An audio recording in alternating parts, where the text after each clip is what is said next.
স্বাগত ডিবিসি সংবাদ। আপনাদের সাথে আছি আমি সুনন্দা রায়চৌধুরী। এবার জানাবো খবরের বিস্তারিত। অন্তর্বর্তী সরকারের প্রথম 100 দিনে ব্যাংক ও আর্থিক খাতে সীমাহীন লুণ্ঠনের সুযোগ বন্ধ হয়েছে, কিন্তু অর্থনীতি এখনও ঝুঁকিমুক্ত হয়নি। বিভিন্ন মন্ত্রণালয়ের মধ্যে সমন্বয়হীনতায় মূল্যস্ফীতি লাগাম টানতে পারেনি সরকার, ফলে নিত্যপণ্যের দামের ঊর্ধ্বগতিতে নাবিশ্বাস জনগণের। এদিকে আস্থার সংকটে ভুগছেন দুর্বল ব্যাংকের গ্রাহকরা। রেমিটেন্সে কিছুটা স্বস্তি মিললেও পোশাক শিল্পে অস্থিরতা নেতিবাচক প্রভাব ফেলছে।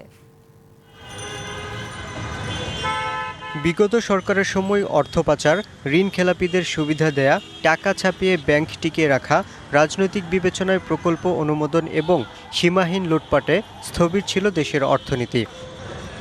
এমন পরিস্থিতিতে ব্যাংক খাত সংস্কার, রিজার্ভ থেকে ডলার বিক্রি বন্ধ, পাচার হওয়া অর্থ উদ্ধারে কমিটি গঠন সহ বেশ কিছু পদক্ষেপ নেয় অন্তর্বর্তী সরকার। এতে অর্থনীতিতে কিছুটা স্বস্তি ফিরলেও সংকট কাটেনি। কিছু ক্ষেত্রে আমরা পজিটিভ পাই, কিন্তু সেটা যে পুরো মাত্রায় পজিটিভ সেটা বলবো না, কারণ আমি অর্থনীতির দিকগুলাই বিশ্লেষণ করলে অনেক কিছু শঙ্কাও দেখতে পাই। যেমন এক্সপোর্ট আর্নিংসের ক্ষেত্রে আমি বলবো প্রবৃদ্ধি আছে, কিন্তু তার সাথে লেবার আনরেস্টের সংখ্যাটাকে কিন্তু উড়িয়ে দেওয়া যায় না। নিত্যপণ্যের চড়া দামে হিমশিম সাধারণ মানুষ। শুল্ক কমালেও বিভিন্ন মন্ত্রণালয়ের সমন্বয়হীনতায় কমছে না মূল্যস্ফীতি। শুধু ট্যারিফ কমালে হবে না, কিন্তু সেটা যাতে জনগণ সেই সুবিধাটা যাতে পায়, বাজারে তার প্রভাব যাতে পড়ে, সেই জায়গাটা আসলে মনিটর করার একটা ব্যবস্থা দরকার। আরেকটা হচ্ছে বাজারে ব্যবস্থাপনা, মধ্যস্বত্বভোগী যাদেরকে বলছে, বাজারকে যাতে ইনফ্লুয়েন্স না করতে পারে, স্টক না করতে পারে। তো সেই জায়গাটা আমি মনে করি এখনও কাজ করার সুযোগ আছে, কারণ এই উদ্যোগটা, বাজার ব্যবস্থাপনাটা আমাদের বড় ধরনের ঘাটতি। এছাড়া ডলার সংকট কিছুটা কাটলেও বেড়েছে টাকার সংকট। নিঃসন্দেহে আমাদের দেশে অনেক ব্যাংক আছে যে এইসব ব্যাংকের প্রয়োজন নেই, এবং সেটা আমরা জানি রাজনৈতিক উদ্দেশ্যে, রাজনৈতিক কারণে এসব ব্যাংকের লাইসেন্স দেওয়া হয়েছিল। এই ব্যাংকগুলো এখন আমাদের অর্থনীতি এবং ব্যাংকিং খাতে খুব বিশাল বোঝা হয়ে গেছে, কারণ এইসব ব্যাংকে অবাধ লুটপাট চলেছে। এই আমানতকারীদের টাকা ফেরত দেওয়ার যে চ্যালেঞ্জটি কীভাবে গ্রহণ করা হবে, এইটি হচ্ছে এখন ব্যাংকের খাতের সবচেয়ে বড় সমস্যা। নিত্যপণ্যের দাম কমানো, দ্রুত ব্যাংক ও পোশাক খাতে শৃঙ্খলা ফেরানো, রেমিটেন্সের ধারা অব্যাহত রাখা এবং পাচার হওয়া অর্থ দ্রুত ফেরত আনার পরামর্শ দিয়েছেন বিশ্লেষকরা। Yusuf Rana, DBC news, Dhaka. চট্টগ্রামের পতেঙ্গায় জেলেপাড়ায় আগুনে পুড়ে গেছে অন্তত অর্ধশত ঘরবাড়ি। শনিবার রাত 12টার দিকে পতেঙ্গার আকমল আলীঘাটের জেলেপাড়ায় জাল রাখার ঘরে আগুনের এই ঘটনা ঘটে। খবর পেয়ে ফায়ার সার্ভিসের KEPZ ও CEPZ স্টেশন থেকে দুটি ইউনিট কয়েক ঘন্টা চেষ্টা চালিয়ে আগুন নিয়ন্ত্রণে আনে, তবে ক্ষয়ক্ষতি ও আগুনের সূত্রপাত কিভাবে তা জানা যায়নি।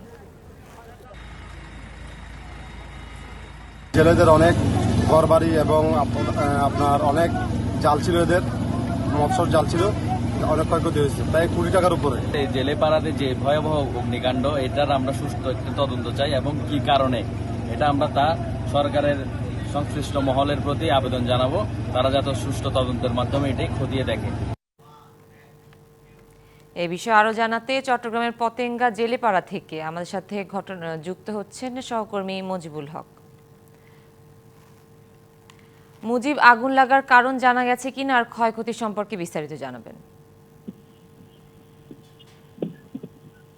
সুনন্দা, মূলত যে জায়গাটিতে আগুন লেগেছে সেই জায়গাটি হচ্ছে আকমল আলী ঘাট নামে বেশ পরিচিত, অর্থাৎ এই পতেঙ্গা সমুদ্র সৈকত এলাকায় এখানে প্রায় অর্ধ শতাধিক জেলে এখানে থাকেন, এবং তাদের যেসব মাছ ধরার যে জালগুলো রয়েছে তারা সেখানে সংরক্ষণ করেন। পাশাপাশি মাছ ধরার জন্য যে সমস্ত ট্রলার গুলো ব্যবহৃত হয়, সেখানে যে সমস্ত যন্ত্রপাতি রয়েছে সেই যন্ত্রপাতিগুলো এখানে মেরামত করা হতো। সব মিলিয়ে এখানে অর্ধ শতাধিক ঘর বাড়ি ছিল। গতকাল মধ্যরাতে যে আগুনের ঘটনা, সেই ঘটনা 3 থেকে 4 ঘন্টা যে আগুন জ্বলেছে, এবং পরবর্তীতে ফায়ার সার্ভিসের 4টি ইঞ্জিনের চেষ্টায় সেটি নিয়ন্ত্রণে এলেও এখনো ঘটনাস্থলে আমরা যেটি দেখছি যে এই যে আগুনের যে এখনো ক্ষণে ক্ষণে সেখান থেকে বের হচ্ছে, চারপাশে যে সমস্ত জায়গাগুলো আছে সেখানেও ছড়িয়ে পড়ছে। তবে এই জায়গাটাতে সবচেয়ে বেশি শঙ্কার জায়গা যেটি হচ্ছে মহেশখালীর যে LNG টার্মিনাল রয়েছে, সেই LNG টার্মিনাল থেকে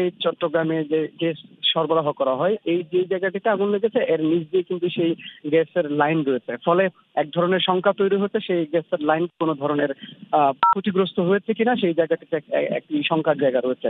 পাশাপাশি আগুন লাগার কারণ সম্পর্কে ফায়ার সার্ভিস এবং এখানকার যারা জেলেরা রয়েছে তারা আমাদেরকে নিশ্চিত করে কিছু বলতে পারছেন না, তবে ফায়ার সার্ভিসের কর্মকর্তারা বলছেন সেটি তারা তদন্ত করে বিস্তারিত জানাতে পারবে এবং ক্ষয়ক্ষতির ব্যাপারটা আসলে তদন্ত সাপেক্ষে বলা যাবে। তবে জেলেরা যেটি বলছেন যে এখানে তাদের সামগ্রী থেকে শুরু করে তাদের তেল সংরক্ষণের যে জায়গা, যন্ত্রপাতি সংরক্ষণের যে জায়গা, সব মিলিয়ে তাদের বোর্ড সহ কয়েক কোটি টাকার ক্ষয়ক্ষতি হয়েছে, তারা সেটি আসলে দাবি করছেন।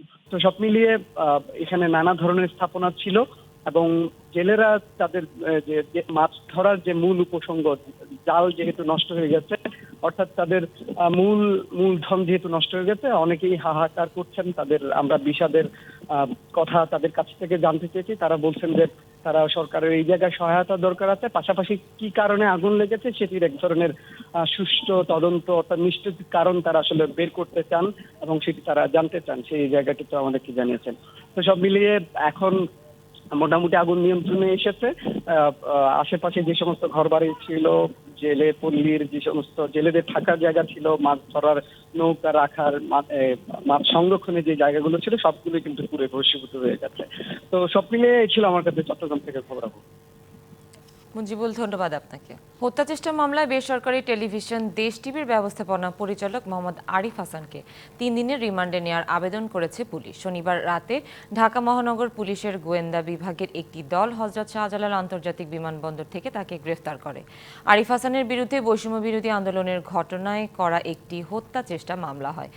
গোপন সংবাদের ভিত্তিতে বিমানবন্দর থেকে গ্রেফতার করা হয় আরিফ হাসানকে। পরে তাকে ডিবি পুলিশের মিন্টো রোডের কার্যালয়ে নেওয়া হয়। আরিফ হাসান বেসরকারি টেলিভিশন চ্যানেল মালিকদের সংগঠন association of television channel owners অ্যাটকোর সাধারণ সম্পাদক। ফেনীতে গেল আগস্টের ভয়াবহ বন্যার বিরূপ প্রভাব পড়েছে আমন আবাদে। চলতি মৌসুমে আবাদ হয়নি লক্ষ্যমাত্রার অর্ধেকও।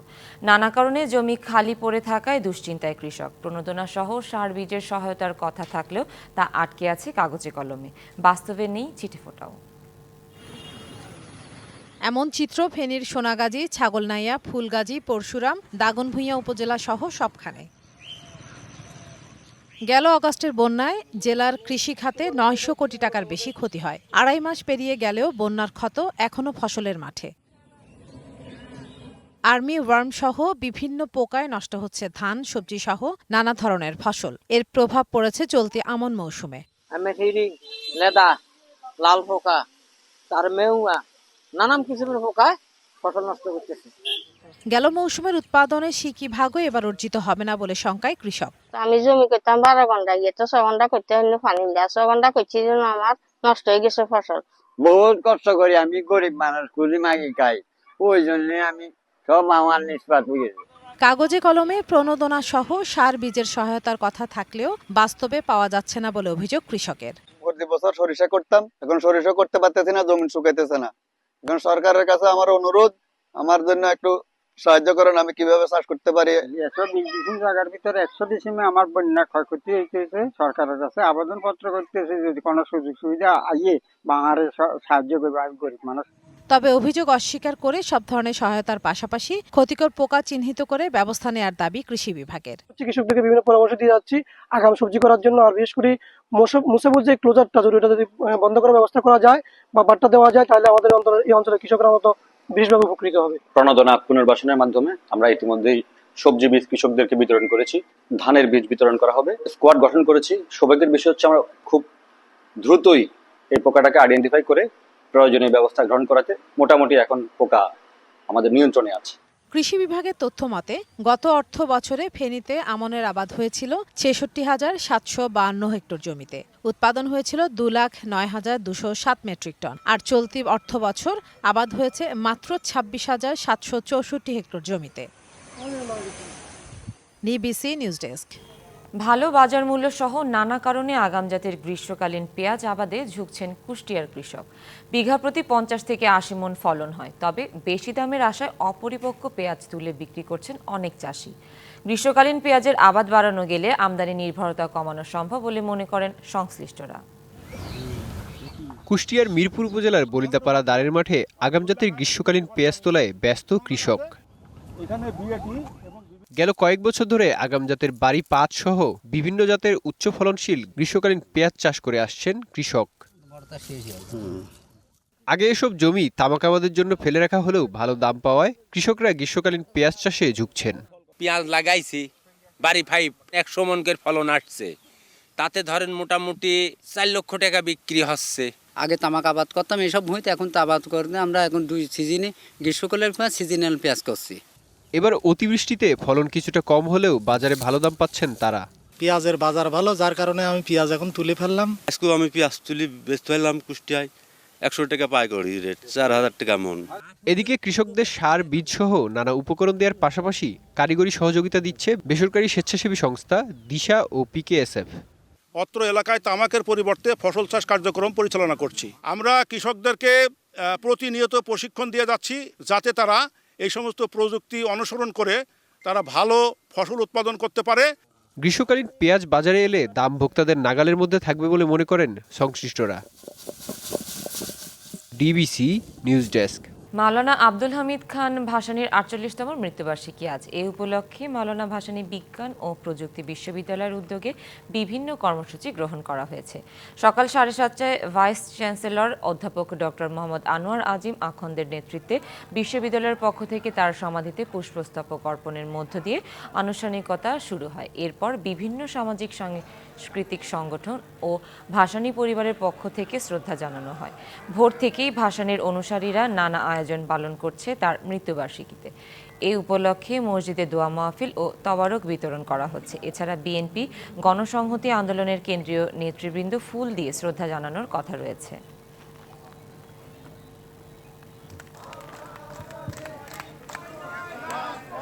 টাঙ্গাইলে নানা কর্মসূচির মধ্য দিয়ে মাওলানা আব্দুল হামিদ খান ভাসানীর ৪৮তম মৃত্যুবার্ষিকী পালিত হচ্ছে। এ নিয়ে আরও জানাতে আমাদের সাথে যুক্ত হচ্ছেন সহকর্মী সোহেল তালুকদার। সোহেল, দিনব্যাপী কি কর্মসূচি রয়েছে, বিস্তারিত জানাবেন। সুনন্দা, আপনি যেমনটা জানাচ্ছিলেন তার বাহিরেও কিন্তু নানান কর্মসূচি রয়েছে। যে মৌলানা আব্দুল হামিদ খান ভাসানীর ৪৮তম মৃত্যু দিবস উপলক্ষে 7 দিন ব্যাপী এখানে মেলা হচ্ছে।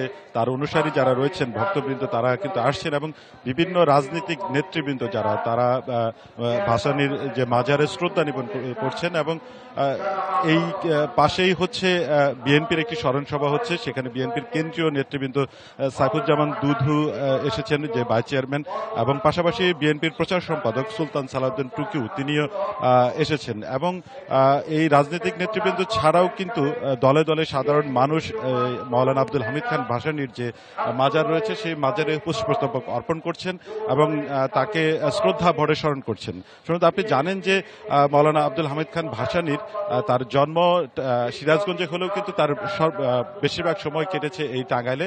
তাকে সেই অর্থে তাকে টাঙ্গাইলের মানুষ হিসেবে তাকে মানুষ বিবেচিত করে। এবং যখনই জাতির ক্রান্তি লগ্ন হয়েছে তার রাজনৈতিক প্রেক্ষাপটে, সেই সময় কিন্তু মেহনতি মানুষের কণ্ঠস্বর হিসাবে মাওলানা আব্দুল হামিদ খান ভাসানী সবসময় ছিলেন অগ্রগামী। এবং সেই অগ্রগামী তার আদর্শকে এখনো জাতির বিভিন্ন প্রয়োজনে কিন্তু মানুষ তাকে স্মরণ করেন, তার আদর্শকে লালন করেন। এভাবেই কিন্তু যে যুগ যুগ ধরেই কিন্তু মাওলানা আব্দুল হামিদ খান ভাসানীর তার যে মেহনতি মানুষের কণ্ঠস্বরের যে বিষয়গুলি রয়েছে, তার যে মানুষের পক্ষে লড়াইয়ের সংগ্রামের যে ইতিহাস, সেগুলি কিন্তু যুগ যুগ ধরে মানুষের অনুপ্রেরণা যোগাচ্ছে। পাশাপাশি আজকে কিন্তু মাওলানা আব্দুল হামিদ খান ভাসানীর যে মাওলানা ভাসানী বিজ্ঞান ও প্রযুক্তি বিশ্ববিদ্যালয় রয়েছে, সেখানে সেমিনার রয়েছে। তাকে কেন্দ্র করে সেমিনার, সভা সেমিনার এবং বিভিন্ন অনুষ্ঠানের কিন্তু চলছেই। এছাড়াও এখন বিএনপির অনুষ্ঠান, স্মরণসভা চলছে, অন্যান্য রাজনৈতিক নেতৃবৃন্দ তারা এখানে কার্যক্রম পরিচালনা করছেন। এবং দিনভরই এই আজকের এই দিনভরের মৃত্যু দিবসকে ঘিরে এই কার্যক্রম চলবে। তাছাড়া 7 দিন ব্যাপী তার যে মেলা চলছে সেই মেলাটিও চলবে। এর আগে মেলাটি 1 মাস ব্যাপী ছিল, সেটি এখন কমিয়ে 7 দিন ব্যাপী করা হয়েছে। সুনন্দা। সোহেল, ধন্যবাদ আপনাকে। পর্যটকদের অসচেতনতায় নষ্ট হচ্ছে সুনামগঞ্জের তাহিরপুরের পর্যটন ও এলাকার পরিবেশ। নিয়মনীতির তোয়াক্কা না করে পর্যটকরা যত্রতত্র প্লাস্টিক চিপসের প্যাকেট ও পলিথিন ফেলেছেন, যার প্রভাব পড়ছে পরিবেশ ও কৃষিতে। এছাড়া শব্দ দূষণ ও ইঞ্জিন চালিত নৌকার কারণে মাছের বিচরণ বাধাগ্রস্ত হচ্ছে, কমছে পাখি। এজন্য অপরিকল্পিত ও অনিয়ন্ত্রিত পর্যটনকে দায়ী করছেন পরিবেশবিদরা। পানিতে এরকম কোল্ড ড্রিঙ্কসের বোতল, জুসের প্যাকেট, কাচের বোতলে সয়লাব অন্যতম পর্যটন স্পট সুনামগঞ্জের তাহিরপুরের টেকেরঘাট এলাকা। নৌকা থেকে পানির বোতল, চিপস, বিস্কুটের প্যাকেট, পলিথিন সহ প্লাস্টিক বর্জ্য ছুঁড়ে হাওরের প্রকৃতি, পরিবেশ ও জীববৈচিত্র্যের ক্ষতি করছেন পর্যটকরাই। পানি শুকিয়ে গেলে হাওরের এই জমিগুলোতেই ফসল চাষ করেন কৃষক। তবে এসব বর্জ্য পানিতে না পচে দীর্ঘদিন অক্ষত থাকায় নষ্ট হচ্ছে ফসলি জমি। প্লাস্টিকের দূষণ ছাড়াও শব্দ দূষণ ও ইঞ্জিন চালিত নৌকার অবাধ চলাচলে হাওরে নষ্ট হচ্ছে মাছের বিচরণ ক্ষেত্র, কমছে পাখি। হাউসবোটগুলোতে যে পরিবেশ দূষণের যে মেইন কারণটাই হচ্ছে আবর্জনাগুলো তারা নির্দিষ্ট স্থানে ফেলায় না। পানিটা যখন শুকিয়ে যাবে, এটা কিন্তু নির্দিষ্ট কারো জায়গা, এখানে কিন্তু জমি চাষ হয়। কাচের বোতলগুলো কিন্তু আমাদের যে কৃষি ক্ষেত্রে নানা ধরনের সমস্যা হচ্ছে। সামান্য জিনিসটা একটু কষ্ট করে ডাস্টবিনে রাখবে না, আর নৌকায়, প্রতিটা নৌকায় কিন্তু ডাস্টবিন আছে, বড় বড় নৌকাগুলোতে, কিন্তু অনেকেই নদীতে ফেলে দিচ্ছে। আমরা যারা ঘুরছি আমরা এগুলো ফেলছি, এত সুন্দরের মধ্যে এই অসুন্দরটা আসলে ভালো লাগছে না। দূষণ রোধে প্রশাসনের তরফ থেকে নির্দেশনা প্রণয়ন করা হলেও তা রয়ে গেছে কাগজপত্রেই। পরিবেশ ও জীববৈচিত্র্যের রক্ষায় নানা পদক্ষেপ নেওয়ার পাশাপাশি পর্যটকদের সচেতন হওয়ার আহ্বান সংশ্লিষ্টদের। এ ধরনের পরিবেশ দূষণ বা কোনো রকম ঝামেলা যাতে টুরিস্টরা না করে, নিজেদের অবস্থান থেকে প্রত্যেকের নিজেদেরই সতর্ক হওয়া উচিত। স্থানীয় ব্যবসায়ীদেরকে সচেতন করা হচ্ছে এবং স্থানীয় জেলে যারা আছে, যারা নৌকা করে বিভিন্ন ধরনের পণ্য বিক্রি করে, তাদেরকেও সচেতন করা হচ্ছে এবং নিয়মিতভাবে পরিষ্কার পরিচ্ছন্ন অভিযান পরিচালনা করা হচ্ছে। হাওর ও পর্যটন এলাকার সৌন্দর্য ও বৈচিত্র্য রক্ষায় প্রশাসন আরও তৎপর হবে, এমনটি আশা সুনামগঞ্জবাসীর। DBC news desk. বগুড়ায় ভেজাল সার তৈরির সময় 2 শ্রমিককে আটক করেছে যৌথ বাহিনী। মাটি, চুন, সিমেন্ট দিয়ে তৈরি করা হচ্ছিল জমিতে ব্যবহারের জন্য সার ও কীটনাশক।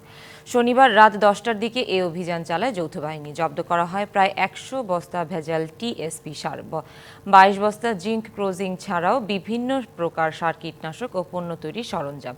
এ সময় মালিক পক্ষের কাউকে না পাওয়া গেলেও 2 শ্রমিককে আটক করা হয়। প্রতিষ্ঠানটির কোনো বৈধ কাগজপত্র কিংবা সাইনবোর্ড নেই। খ্যাতিমান সঙ্গীত শিল্পী রুনা লায়লার জন্মদিন আজ। 71 পেরিয়ে 72-এ পা রাখলেন এ কিংবদন্তি। বাংলার গর্ব এই শিল্পীর জন্ম 1952 সালের 17 নভেম্বর সিলেটে। গানের মাধ্যমে বাংলার সংস্কৃতিকে সারা বিশ্বের মানুষের কাছে পরিচিতি করিয়েছেন রুনা লায়লা। 5 দশকে তিনি উপহার দিয়েছেন অসংখ্য কালজয়ী গান। বাংলাদেশকে সাফল্যের সঙ্গে উপস্থাপন করেছেন আন্তর্জাতিক অঙ্গনে।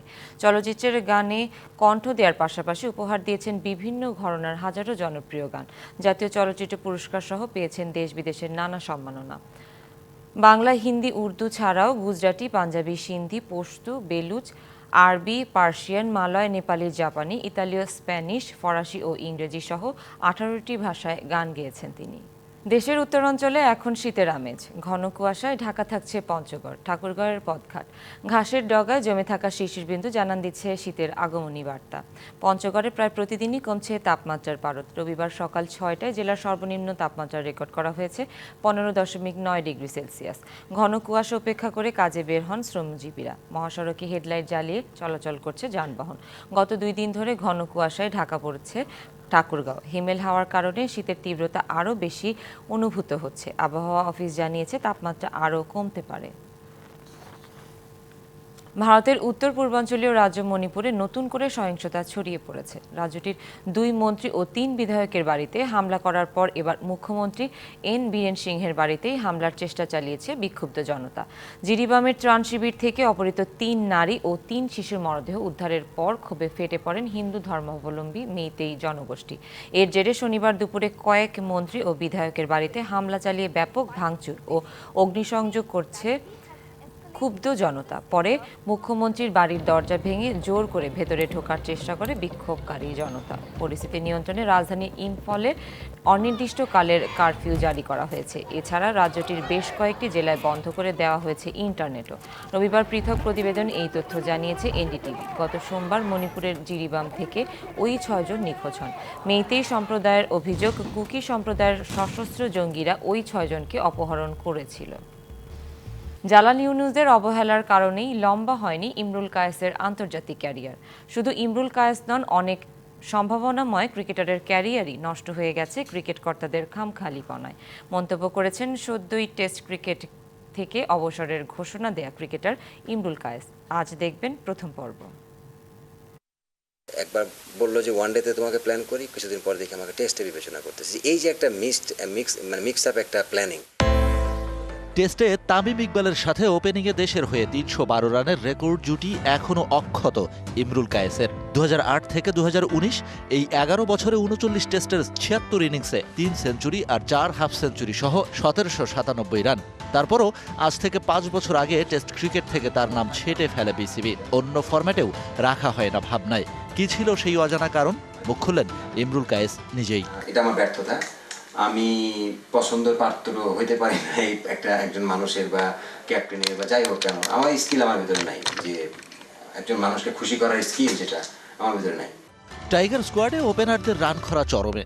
তবুও ঘরোয়া ক্রিকেটে ইমরুলের ব্যাটে রান বন্যা আমলে নিতেন না নির্বাচকরা। ক্রিকেট অপারেশনসের সাবেক চেয়ারম্যান জালাল ইউনুসি কি ইমরুলকে বেশি ভুগিয়েছিলেন? জালাল ভাইকে আমি প্রশ্ন করেছিলাম যে ভাই আমি এই টিমে কেন খেলতেছি না, তো বললো যে না তুমি অবশ্যই খেলবা, কেন না খেলার তো কিছু নাই, আমি দেখতেছি। তারপরে জালাল ভাই আর আমার সাথে যোগাযোগ করে নাই, কোনো কিছু হয় নাই।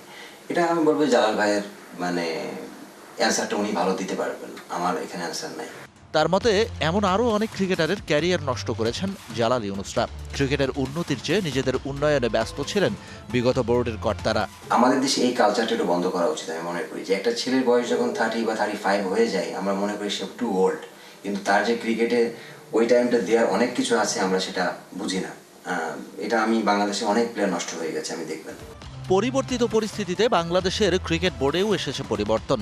ইমরুল কায়েসের প্রত্যাশা, মাঠের ক্রিকেট থেকে উঠে আসা ফারুক আহমেদরা যেন ক্রিকেটের উন্নয়নেই কাজ করেন। এই মানুষগুলোর সাথে যদি আমরা এক্সপেরিয়েন্সটা তাদের নিতে পারি, বাংলাদেশ ক্রিকেট চেঞ্জ হয়ে যাবে। Shahan Papon, DBC news, Dhaka. সংবাদ এই ছিল এখনকার মতো। ডিবিসির সঙ্গেই থাকুন।